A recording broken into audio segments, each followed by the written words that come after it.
am now going to tell you something so strange that it will require all your faith in my veracity to believe my story. It is not only true, nevertheless, but truth of which I have been an eyewitness. It was a sweet summer evening, and my father asked me, as he sometimes did,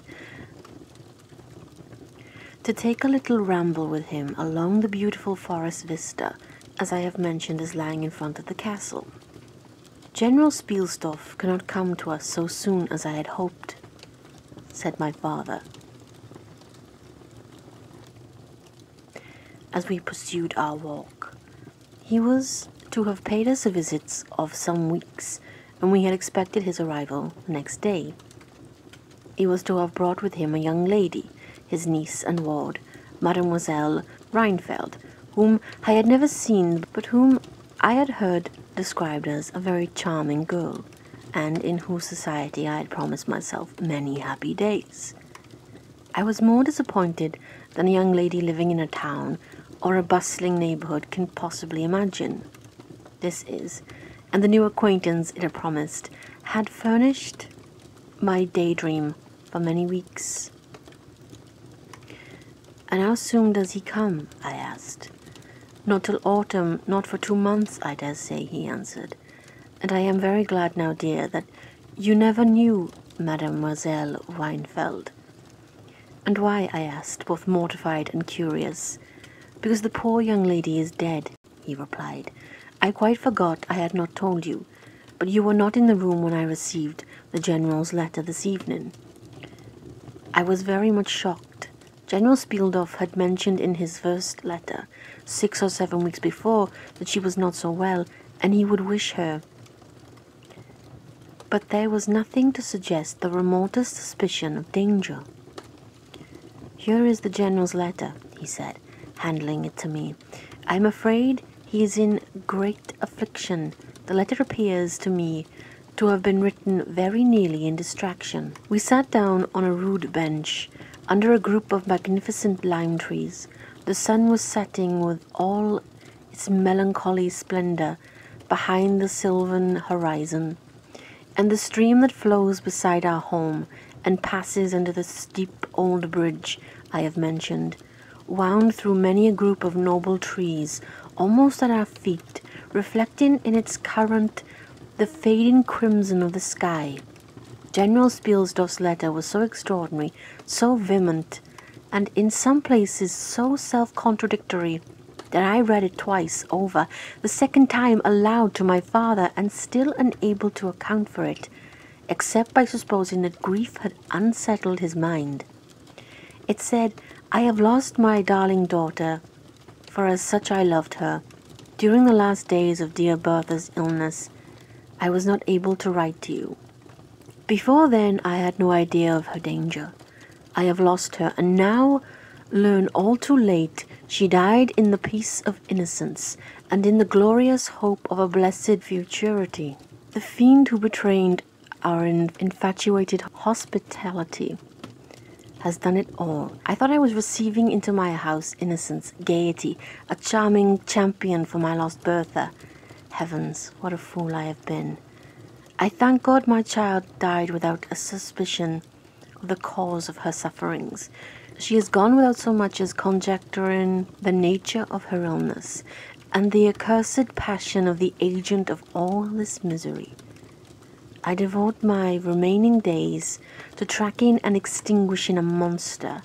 I am told I may hope to accomplish my righteous and merciful purpose. At present there is scarcely a gleam of light to guide me. I curse my conceited incredulity, my despicable affectation of superiority, my blindness, my obstinacy. All too late. I cannot write or talk collectedly now. I am distracted.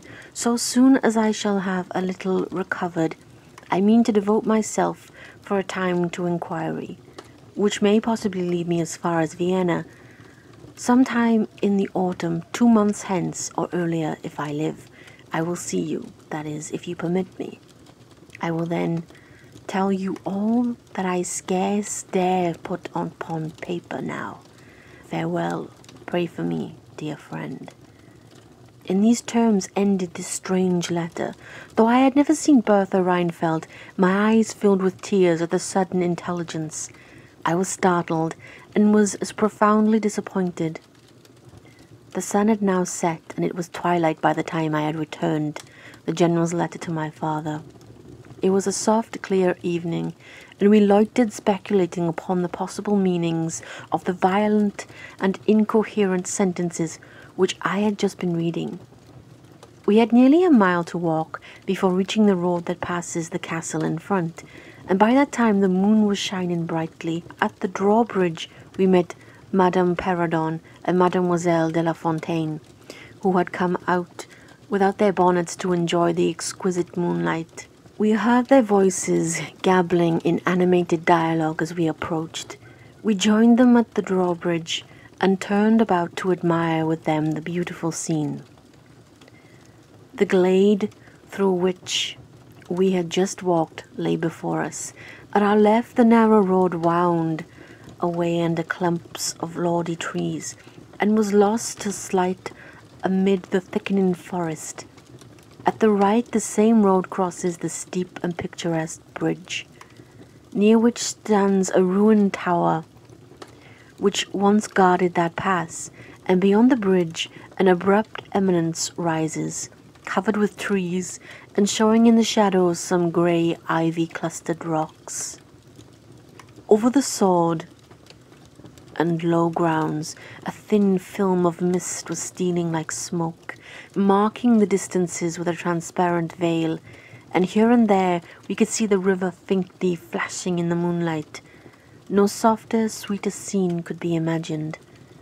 The news I had just heard made it melancholy, but nothing could disturb its character of profound serenity and the enchanted glory and vagueness of the prospect.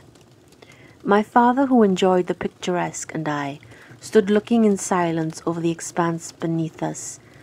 The two good governesses, standing a little way behind us, discoursed upon the scene and were eloquent upon the moon. Madame Perrodon was fat, middle-aged and romantic, and talked and sighed poetically. Mademoiselle de la Fontaine, in right of her father who was a German, assumed to be philosophical, metaphorical, and something of a mystic, now declared that when the moon shone with a light so intense, it was well known that it indicated a special spiritual activity. The effect of the full moon in such a state of brilliancy was manifold. It acted on dreams, it acted on lunacy, it acted on nervous people.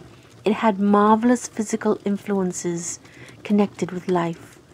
Mademoiselle related that her cousin, who was a mate of a merchant ship, having taken a nap on deck on such a night, lying on his back, with his face full in the light of the moon, had awakened after a dream of an old woman clawing him by the cheek, with his features horribly drawn to one side, and his countenance had never quite recovered its equilibrium.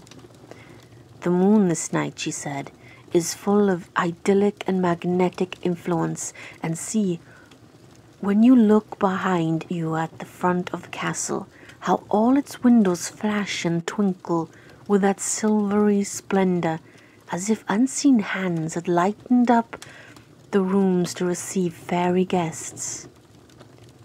There are indolent styles of the spirits in which, indisposed to talk ourselves, the talk of others is pleasant to our ears, and I gazed on, pleased with the tinkle of the ladies' conversation.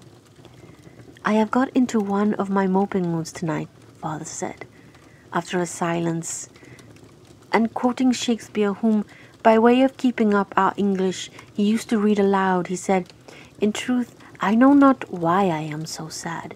It wearies me. You say it wearies you. But how I got it, came by it, I forgot the rest. But I feel as if some great misfortune were hanging over us.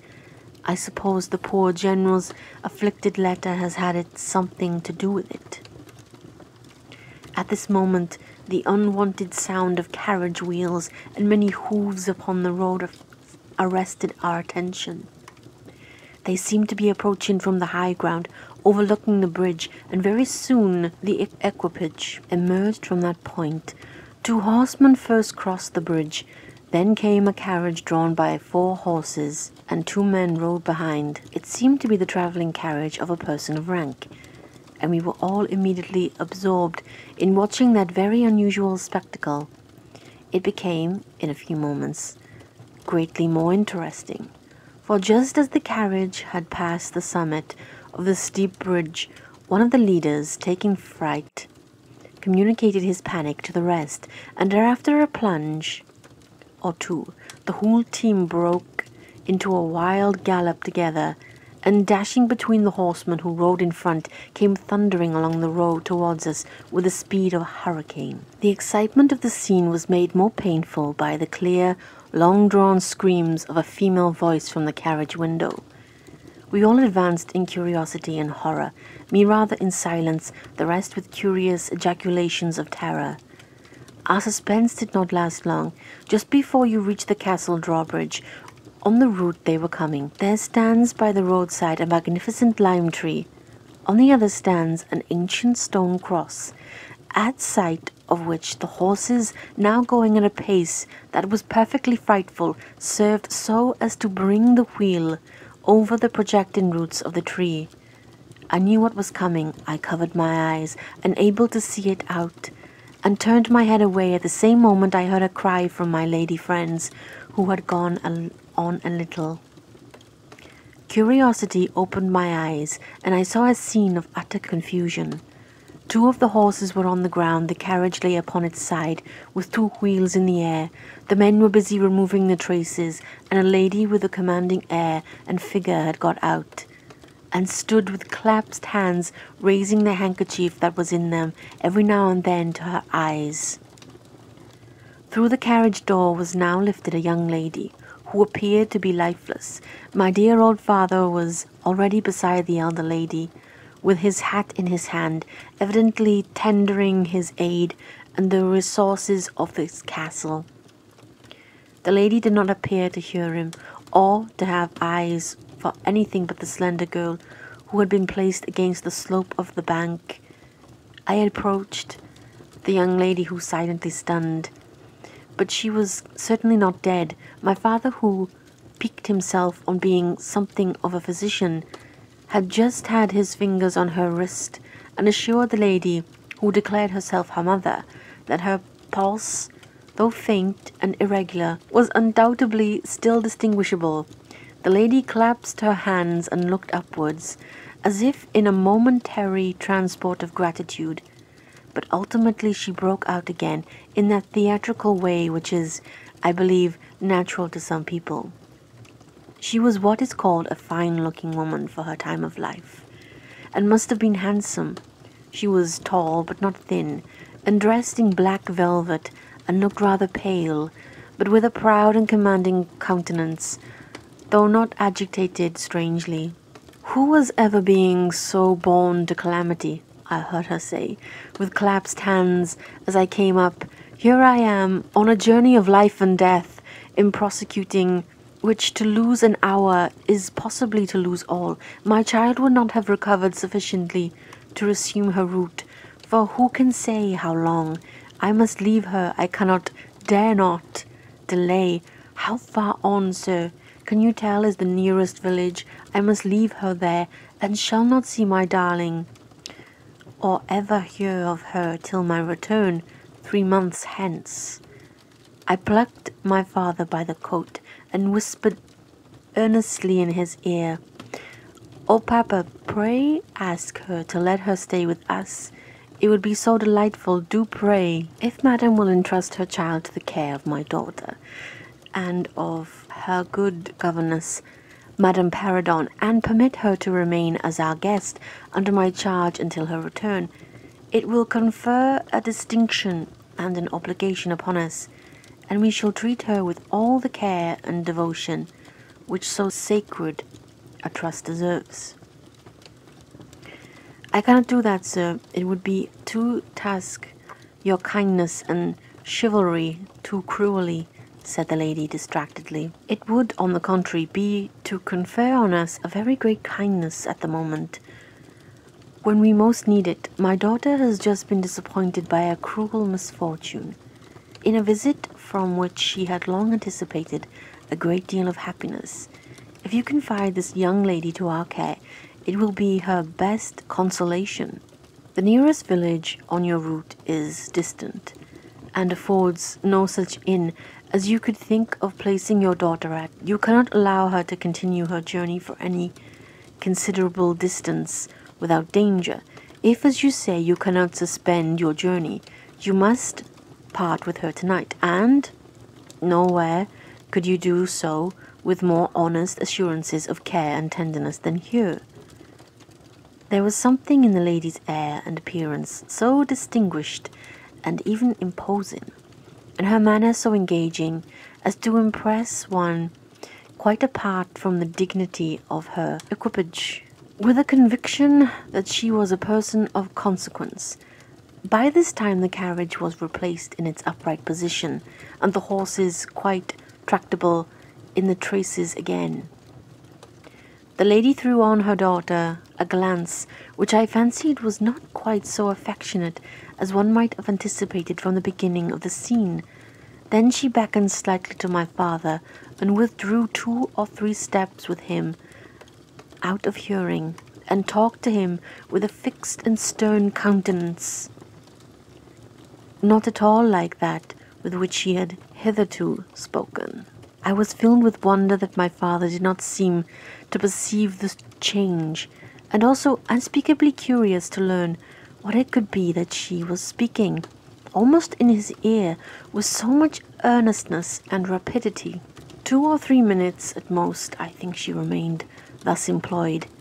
Then she turned, and a few steps brought her to where her daughter lay, supported by Madame Perrodon. She kneeled beside her for a moment, and whispered, as Madame supposed, a lit Benedictine in her ear. Then hastily kissed her. She stepped into her carriage. The door was closed. The footman in stately liveries jumped up behind. The outriders spurred on. The postilions cracked their whips. The horses plunged and broke suddenly into a furious canter that threatened soon again to become a gallop, and the carriage whirled away, followed at the same rapid pace by the 2 horsemen at the rear. One day you wanna